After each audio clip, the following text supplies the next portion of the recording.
D-Mac, what's popping? A little disappointed in the effort of the Red Wings last night. I wasn't the only one. Coach Blashill, that gave him a little bit of a tongue lashing. And we were talking about this a little bit before the show, and it's another step. It sort of gives you that old man smile, right? that sort of on the porch with the dog, watching the kids in the neighborhood.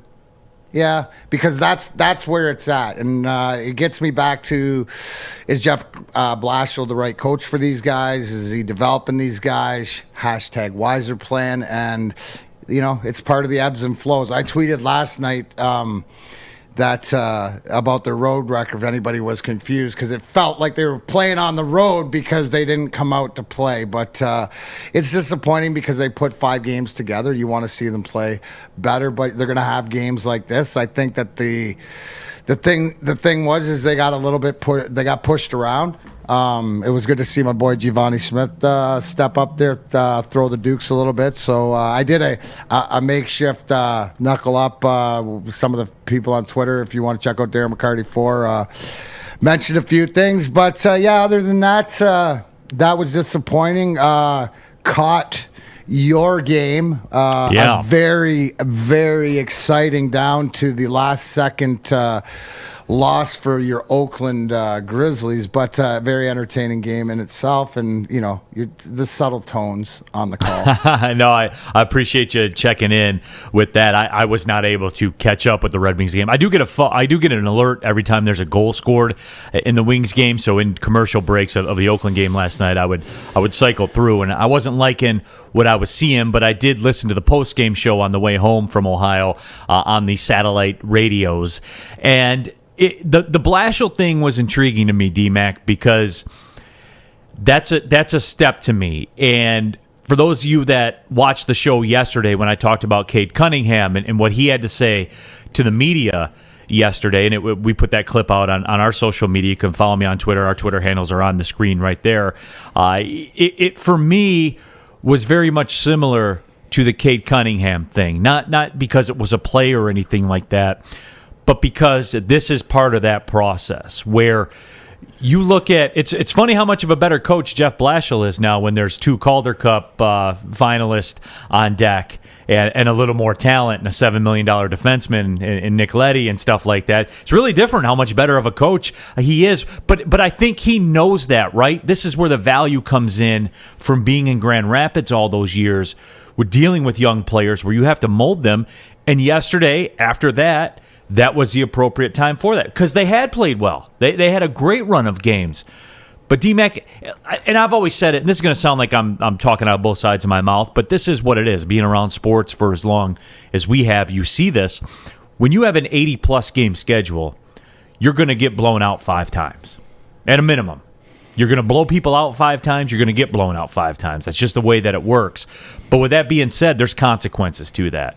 And Blashill let it be known. No, there is. And I think that what you saw more is him recognizing that the lack of the 60-minute game over their 5-game win streak, like they didn't play the perfect game and they were finding ways to win, and it'll catch up to you. So the whole point that Jeff Blashill wants to make to his leadership group and to the younger guys is the consistency factor, right? So they're not going to get away. So what he's trying to do is nip this in the bud, right? So that they come out and we see this effort coming out with the first 10 minutes and, going through, I don't know how many times, and I'm not even going to get into the commentary last night. We all know that it was taken away from our Bally Sports. Oh, boy. And given it was an ESPN Plus. Oh, boy. But I told everybody on Twitter, again, Darren McCarty 4, is that's when you turn the subtle, soothing tones of Kenny Cal on your radio device and you put the mute on and you watch the game.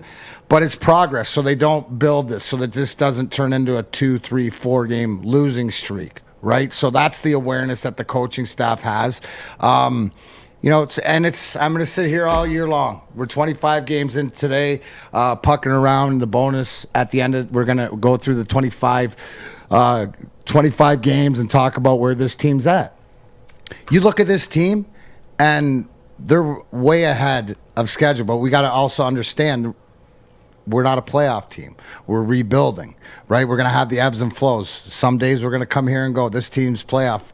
This team isn't. So if they can figure out this consistency, that's why the next game's always the biggest game in this 80-game season. So last night, it's one of those games. I see it in the Twitter. Tammy unfortunately wasn't there last night, and that's why they lost. That's what we'll go with. That's what Tammy wasn't in the house. Tammy Chin, it's your fault. No, but it's just all part of it. So again, how do they bounce back in the next game? Jake Wegener on our YouTube chat thread. Remember, you get involved in the YouTube chat thread. Fire off your comments in there. I interact with you. You guys are taking the time out of your day to watch the show. The least I can do is involve your commentary and things like that. So, if you want to make fun of my wardrobe, Mike G says rule breaker going pink like an old episode of Miami Vice. And you know what? Last time I played golf down in Fort Lauderdale, this was the shirt I wore, as a matter of fact. So, I had the whole Miami look going on. You did. I like absolutely it. Visor, everything. I stopped short of the visor. I should have had the visor. You should have, because Oakland Grizzly visors rock. I got one in the repertoire. Yeah. You have one. You have one in the tool bag as well. But again, and that is the thing too for me, where you get excited when you have a 5-game run of play like they had, but they still are 19 and 20, like the core of the team anyway. Well, and injuries, right? You missed Gustav Lidstrom, and then Mark Stahl's out, the veteran, the dad of the defense crew. So they were off, but the fact is that the inconsistency, that you said, comes to young age. Obviously, last night too. You're going to run into these issues. Morris Sider left the game, took a hard hit. It looked like he hit his head against the glass, so we'll wait to see what happens. But this is what happens in part of an 82-game season. There are going to be injuries, and it's next guy up. So we'll see. I'm really interested in on how they come out, because when you ask them, that was a stinker. And especially to do it at home with as well as they've been playing is something that they have to stop and correct right now. And Jake Wegener says, trust the Iser plan. And I'll go back to it like this, D-Mac, because you know where I stand with it. You look at Lucas Raymond, you look at Mo Sider, $1.7 million a year for the next 3 to 4 years. There it is right there. Right? That's value. And it is value. And then what else do they have coming up the pipe? And if this is the new way, we look at also, too, is that you look at salary cap, what's available. You look at draft order, capital, stuff like this. This is Steve Yzerman's got a big bag of Santa's treats that he is just waiting to deliver to all us little winglets and all the Wing Wheel Nation when he thinks it's time. December 25th is not Steve Yzerman Christmas. When is Steve Yzerman Christmas? I don't know. Usually in June sometime, I guess. Yeah, as soon as free agency opens, that certainly will be an angle that he has. Tammy says, I still think Coach Blashill is a coach for right now. I think we have a coaching change coming eventually. What's your take on that? We got a couple minutes here. We're talking Red Wings. What's your take on that? Do you think that Blashill will get this team to a level? And then because this is what I've noticed with the NHL, and if I'm putting you on the spot, I apologize, D-Mac, but here's what I know. No, here's what I notice about the NHL, though. There seems Nepotism? to be... well, you notice that. Okay. There is no doubt about that. Sometimes good coaches get blackballed. We've seen that in the past as well. Ted Nolan, et cetera, et cetera.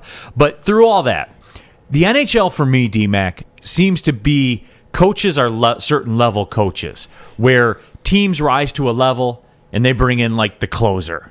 And, we've seen it with different coaches that get different jobs at different points. Is that a fair assessment? Well, the recyclability, right?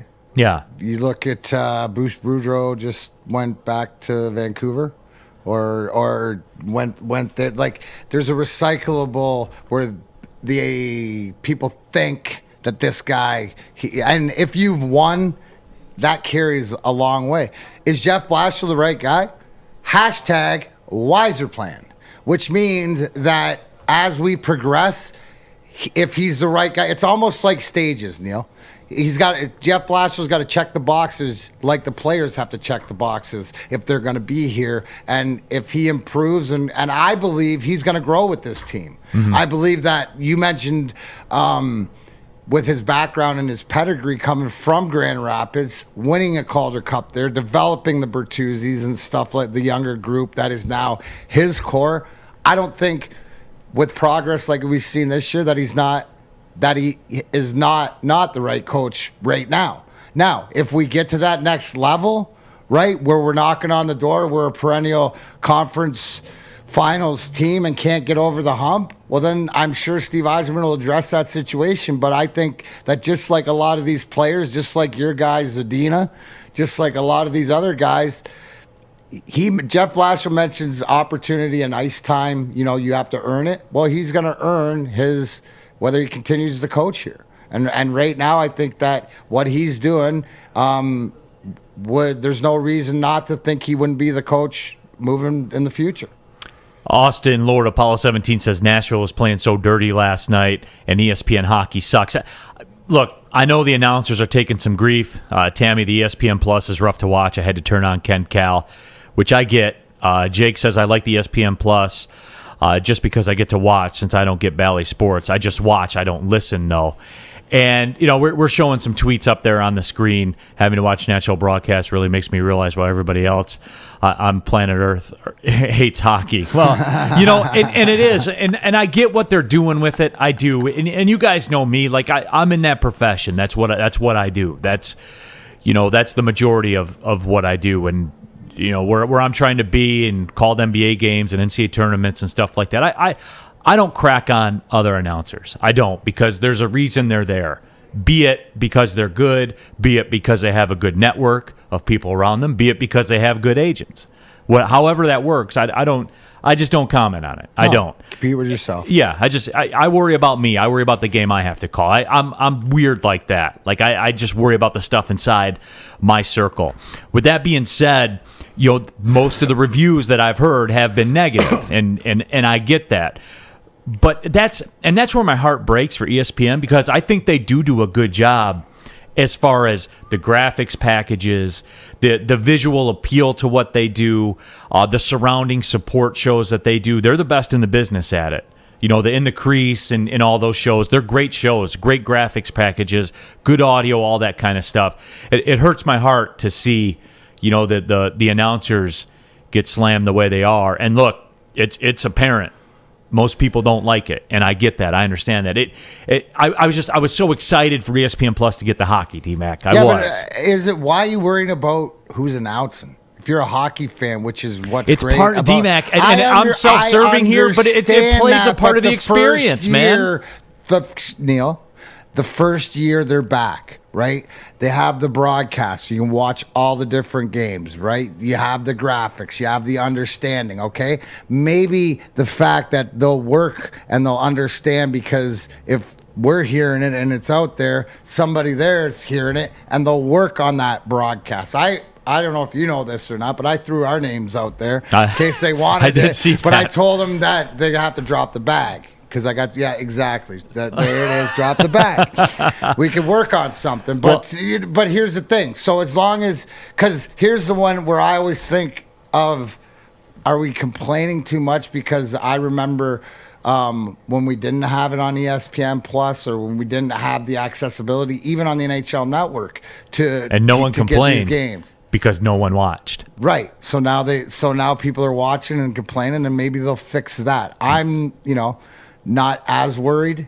There's other ways to listen to the game. So yeah. Well, hey, if you want the bag, you can win the bag at my bookie. Why take it?